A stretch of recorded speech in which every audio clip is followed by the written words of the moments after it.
secara online ya.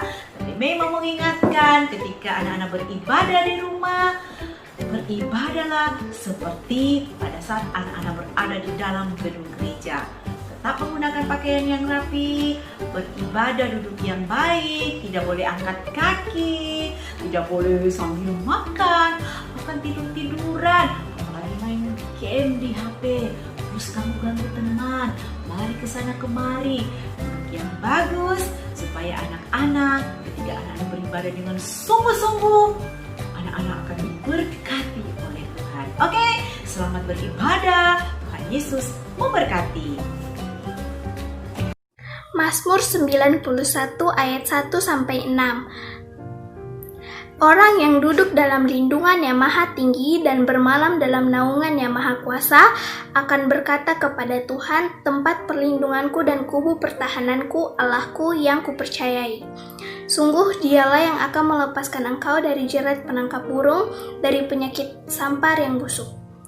Dengan kepaknya ia akan menudungi engkau, di bawah sayapnya engkau akan berlindung, kesetiaannya ialah perisai dan pagar tembok.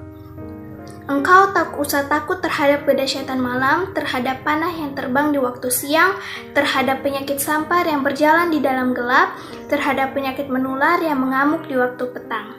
Mazmur 91 ayat 7-12. Walau 1000 orang rebah di sisimu dan 10.000 di sebelah kananmu, tetapi itu tidak akan menimpamu. Engkau hanya menontonnya dengan matamu sendiri dan melihat pembalasan terhadap orang-orang fasik. Sebab Tuhan ialah tempat perlindunganmu yang maha tinggi, telah kau buat tempat perteduhanmu, malapetaka tidak akan menimpa kamu dan tulah tidak akan mendekat kepada kemahmu, sebab malaikat-malaikatnya akan diperintahkannya kepadamu untuk menjaga engkau di segala jalanmu. Mereka akan menatang engkau di atas tangannya supaya kakimu jangan terjatuh kepada batu. Amin. Mazmur 91 ayat 13-16. Singa dan ular kedung akan kau langkahi, engkau akan menginjak anak singa dan ular naga. Sungguh hatinya melekat kepadaku, maka aku akan meluputkannya. Aku akan membentenginya sebab ia mengenal namaku. Bila ia berseru kepadaku, aku akan menjawab. Aku akan menyertai dia dalam kesesakan. Aku akan meluputkannya dan memuliakannya. Dengan panjang umur akan kukenyangkan dia, dan akan kuperlihatkan kepadanya keselamatan daripadaku. Tuhan Yesus, kami akan siapkan hati untuk beribadah. Tuhan tolong ibadah kami dari awal sampai akhirnya. Tuhan berkati. Kami siap beribadah dalam nama Yesus. Haleluya. Amin.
cinta Yesus selamanya. Meskipun badai silih berganti dalam hidupku, tetap cinta Yesus selamanya. Ya Allah Bapa, ini aku anakku, layakkanlah seluruh hidupku. Ya Allah Bapa, ini aku anakku, pakailah sesuai dengan rencana-Mu. Ya Allah Bapa, ini aku anakku, layakkanlah seluruh hidupku. Ya Allah Bapa, ini aku anakku, pakailah sesuai dengan rencana-Mu. Pakailah sesuai dengan rencana-Mu.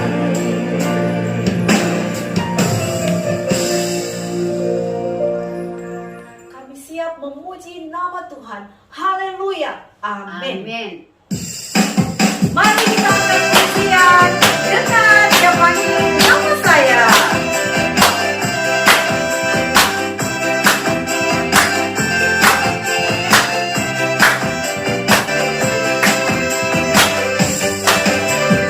Dengar Dia panggil nama saya, dengar Dia panggil namamu, dengar Dia panggil nama saya, juga Dia panggil namamu. Dengar Dia panggil nama saya,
jawab ya Tuhan, ku jawab ya, ya, ya. Ya, ya, ya. Ku jawab ya, ya, ya. Ku jawab ya Tuhan, ku jawab ya Tuhan, ku jawab ya, ya, ya. Haleluya, amin. Amin, puji Tuhan.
mendengar firman Tuhan.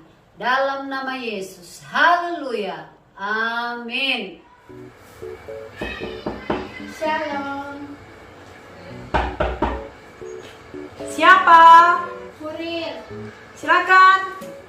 Ada paket, Bu. Oh, iya. Makasih ya. Wow. Ada paket buat Ibu Mei dari Yang Mengasihimu. Ah, tapi bungkusnya koran. Masih tak berharga di dalamnya ini. Bungkusnya aja sudah membuktikan, menunjukkan bahwa pasti barangnya tidak berharga. Ada yang mau hadiahnya? Kayaknya Tante Mei nggak mau. Tapi kita buka dulu ya, kamu lihat.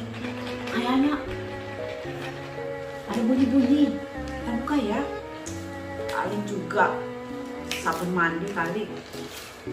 Wow, ada bungkusnya lagi. Koran. Kirain tadi hadiahnya pakai bungkus Barbie, Spiderman. Bungkusnya koran. Buka aja nih. Oh, masih ada bungkusnya lagi. Aduh, bungkusnya cantik. Wah, apa ya? Kita buka ya. Aduh, apa ya?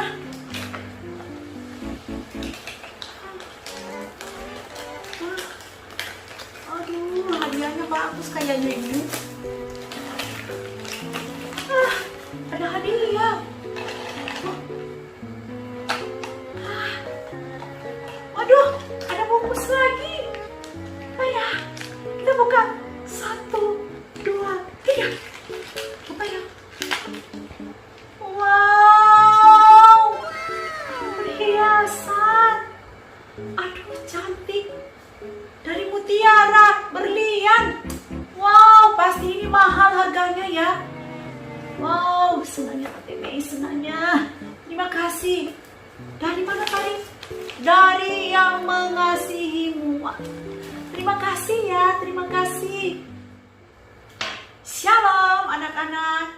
Seperti hadiah yang Tante Mei terima tadi, hadiah yang dari bagian luarnya tampak tidak menarik, dibungkus pakai koran, tetapi ketika dibuka, di dalam hadiah yang nampak dari luar tidak bagus, ada sesuatu yang menarik.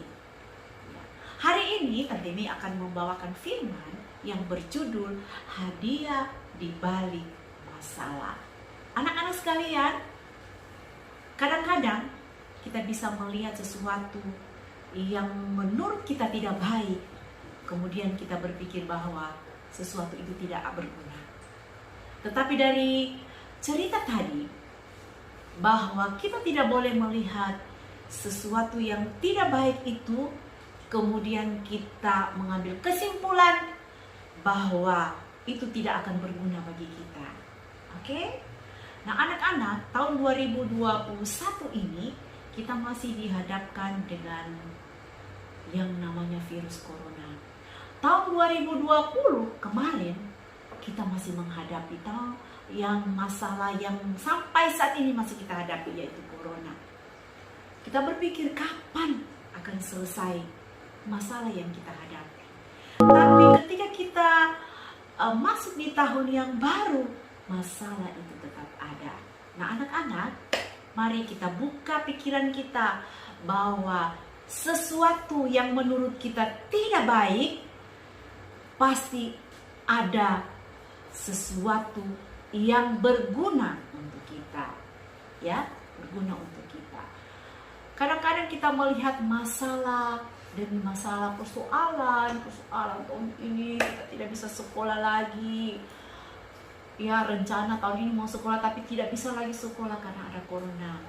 Kita percaya bahwa Tuhan bekerja. Tuhan selalu ada di setiap musim kehidupan kita, ya.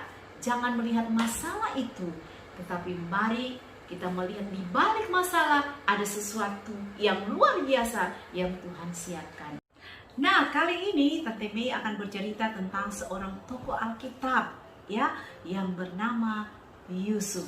Tetapi bukan Om Yusuf Banguna, Yusuf anak Bapak Yakub. Kalau kita baca dari Kejadian, mulai dari Kejadian ya. Kejadian 37 mulai di situ. Di situ diceritakan Yusuf ini adalah seorang anak yang sangat dikasihi oleh ayahnya, namun dibenci oleh saudara-saudaranya. Nah, Yusuf ini karena saudara-saudaranya iri hati, mereka merencanakan untuk membunuh Yusuf. Ya, mereka buang Yusuf di sumur yang kosong. Kemudian Yusuf mereka jual kepada orang Ismail sebagai budak. Perjalanan Yusuf tidak sampai di situ, anak-anak. Dia dijual kepada Potifar, orang Mesir. Dijual kepada Potifar sebesar 20 sikar perak, ya. Dijual. Dia dijual sebagai budak, tetapi karena Yusuf ini disertai oleh Tuhan, dia bekerja dengan baik di rumahnya Potifar. Kemudian dia diberi kuasa di dalam rumah Potifar, ya, atas segala harta dari Potifar. Namun Yusuf difitnah lagi oleh istri Potifar, sehingga Yusuf harus masuk dalam penjara. Nah, anak-anak, di dalam penjara Yusuf bertemu dengan dua pegawai istana, yaitu juru minum raja dan juru roti raja. Mereka sama-sama di penjara. Nah, kedua orang ini bermimpi. Juru minum bermimpi, juru roti juga bermimpi. Dan mereka menyatakan mimpi mereka kepada Yusuf. Dan Yusuf menerjemahkan arti mimpi dari kedua orang tersebut. Dan terbukti karena Yusuf punya hikmat yang luar biasa dari Tuhan. Apa yang dikatakan oleh Yusuf itulah yang terjadi, ya. Juru minum diberikan kenaikan pangkat dan dia diampuni, ya, dia dibebaskan dari penjara. Sedangkan juru roti dia harus menerima hukuman mati. Tetapi juru minum melupakan Yusuf yang ada di penjara, ya. Pada suatu saat Raja Firaun bermimpi, maka teringatlah oleh juru minum raja bahwa di dalam penjara ada seorang pemuda yang bisa menerjemahkan mimpi.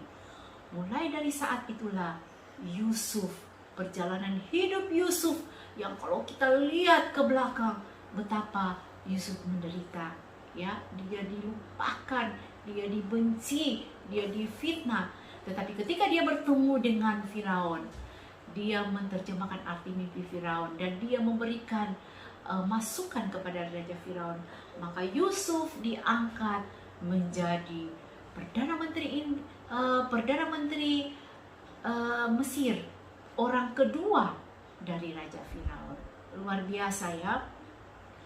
Masalah yang dihadapi oleh Yusuf tidak membuat dia patah semangat atau sedih, tetapi dia tetap bersyukur kepada Tuhan karena dia tahu bahwa hidupnya ada di dalam tangan Tuhan. Masalah yang kita hadapi, ya, masalah pergumulan yang anak-anak hadapi, yang saat ini kita semua hadapi, virus corona, kita tidak bisa berbuat apa-apa, kita tidak bisa bersekolah, kita tidak bebas kemana-mana, bahkan beribadah pun sampai saat ini anak-anak belum bisa beribadah secara langsung di gereja. Itu tidak akan membuat kita mundur dari Tuhan. Itu tidak akan membuat kita tidak mengucap syukur kepada Tuhan. Yakin seperti judul dari cerita Tante Mei tadi bahwa hadiah di balik masalah. Di setiap masalah yang kita hadapi ada rencana Tuhan yang indah bagi kita. Seperti Yusuf, ya, dia tidak benci, dia tidak dendam kepada saudara-saudaranya, tapi dia berkata di dalam Kejadian 50 ayat 20 dia berkata demikian. Kamu mereka-rekakan yang jahat terhadap aku, tetapi Allah telah mereka-rekakannya untuk kebaikan. Setiap masalah yang kita hadapi, yakin bahwa ketika kita tetap percaya kepada Tuhan, ada sesuatu yang indah untuk kita. Roma 8 ayat 28 dia berkata, Allah turut bekerja dalam segala sesuatu untuk mendatangkan kebaikan bagi mereka yang mengasihi Dia. Apapun yang kita hadapi, mari kita tetap mengasihi Tuhan. Apapun yang kita hadapi, mari kita tetap percaya kepada Tuhan. Kita tetap rajin beribadah. Hari Minggu jam 12 kita beribadah walau secara online. Jangan lupa berdoa, baca firman Tuhan, karena hanya itu kekuatan bagi kita. Mari kita tetap mengucap syukur kepada Tuhan atas setiap yang kita alami. Kita percaya semua itu untuk kebaikan kita. Mari anak-anak di rumah kunci tangan, kita akan berdoa. Terima kasih Tuhan Yesus buat firman yang sudah kami dengar hari ini. Firman menjadi kekuatan bagi kami. Mari Tuhan Engkau memberkati anak-anak yang ada di rumah, yang setia beribadah, setia mencari Tuhan, walaupun dengan keterbatasan yang ada secara online kami beribadah. Tapi kami percaya ketika firman Tuhan diberitakan, ketika telinga anak-anak mendengar firman, mereka akan diberkati oleh Tuhan. Memberkati orang tua mereka Tuhan, yang dengan setia menuntun anak-anaknya beribadah. Tuhan memberkati, tutup bungkus mereka dengan kuasa darah-Mu Tuhan, agar ketika kami mengalami hal-hal yang tidak menyenangkan, kami boleh ingat bahwa ada Tuhan yang mengasihi kami semua. Terima kasih Tuhan, firman-Mu sungguh indah bagi kami. Hari ini kami mengucap syukur atas firman-Mu dalam nama Yesus. Haleluya. Amin. Adik-adik yang ada di rumah, saat ini kita akan membawakan korban persembahan. Bisa diberikan kepada guru-guru sekolah minggu sektor atau dibawa ke kantor gereja kepada Tante Meska. Kita angkat satu pujian. Ayo adik-adik, kita nyanyi. Sungai sukacitamu mengalir dalamku, mengalir dalamku. Sungai sukacitamu mengalir dalamku. Oh yes, yes, yes, yes. Anggur sukacitamu melimpah dalamku. Mari menari, ku menari dan bersuka, puji-Mu di setiap waktu, sebab sungai sukacitamu ada dalamku. Mengalir bersama, mengalir bersamamu, bersuka di dalammu, mengikutimu Tuhan dalam kegerakanmu, melayani-Mu Tuhan di dalam sukacitamu, sebab hanya Tuhan yang membuat sukacitaku penuh. Lagi, sungai sukacitamu mengalir dalamku. Oh yes, oh yes, yes, yes, yes. Anggur sukacitamu melimpah dalamku, ku menari dan bersuka, puji-Mu di setiap waktu, sebab sungai sukacitamu ada dalamku. Semuanya mengalir ya, mengalir bersamamu, bersuka di dalammu, mengikutimu Tuhan dalam kegerakanmu, melayani-Mu Tuhan di dalam sukacitamu, sebab hanya Tuhan yang membuat sukacitaku penuh. Lagi, ayo sama-sama mengalir bersamamu, bersuka di dalammu, mengikutimu Tuhan dalam kegerakanmu, melayani-Mu Tuhan di dalam sukacitamu, sebab hanya Tuhan yang membuat sukacitaku penuh. Sebab hanya Tuhan yang membuat sukacitaku penuh. Sebab hanya Tuhan, sebab hanya Tuhan yang membuat sukacitaku penuh. Haleluya.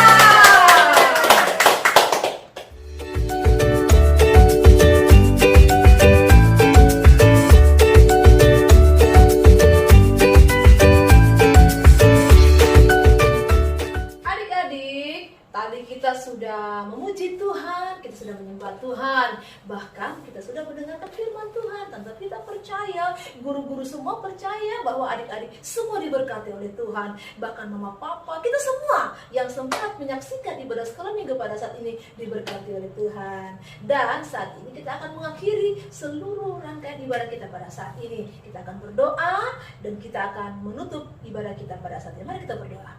Kami mengucap syukur Tuhan. Terima kasih buat hari ini anak-anak sekolah minggu GPDI Kota Palu sudah beribadah walaupun hanya secara online. Bahkan yang sempat anak-anak sekolah minggu yang sempat menyaksikan ibadah pada saat ini Tuhan, terima kasih, kami mengucap syukur semua kami diberkati oleh Tuhan. Dan saat ini Tuhan, kami akan mengakhiri ibadah kami. Pada saat ini kami berdoa sebelum kami menutup ibadah. Pada saat ini Tuhan, kami mau berdoa untuk orang tua, anak-anak sekolah minggu. Mari Bapak Engkau berkati, mungkin yang dalam kelemahan Tuhan kuatkan, yang susah hiburkan, bahkan yang sakit Tuhan jamah sembuhkan dalam nama Yesus Tuhan. Tolong orang tua anak-anak sekolah minggu Tuhan, mari senantiasa Kau berkati apa yang menjadi usaha pekerjaan mereka. Tuhan memberkati. Bapak di surga, kami berdoa juga buat anak sekolah minggu yang setia setiap hari minggu beribadah. Tuhan tolong mereka biar senantiasa berkat-Mu akan mengalir bagi anak-anak sekolah minggu yang ada di Penap Samuel GPD Kota Palu, bahkan anak-anak sekolah minggu yang ada di seluruh Nusantara yang setiap hari minggu sempat mengikuti ibadah walaupun secara online. Tuhan memberkati. Tuhan tirik dari tempat yang maha tinggi sehingga Tuhan anak sekolah minggu, anak-anak walaupun masih kecil, mereka akan tetap setia. Setiap firman Tuhan yang sudah mereka dengarkan, Tuhan tanamkan di hati mereka supaya mereka dalam pertumbuhan mereka sampai dewasa nanti mereka tetap setia kepada Tuhan. Terima kasih banyak Bapa di surga. Kami mengucap syukur. Saat ini kami akan mengakhiri ibadah kami. Biarlah berkat Abraham, Ishak, Israel akan tercurah bagi anak sekolah minggu, bagi kami semua yang sempat menyaksikan ibadah sekolah minggu pada saat ini. Terpuji nama Tuhan, dalam nama Yesus kami akan menutup ibadah kami. Haleluya, amin. Shalom, Tuhan Yesus memberkati.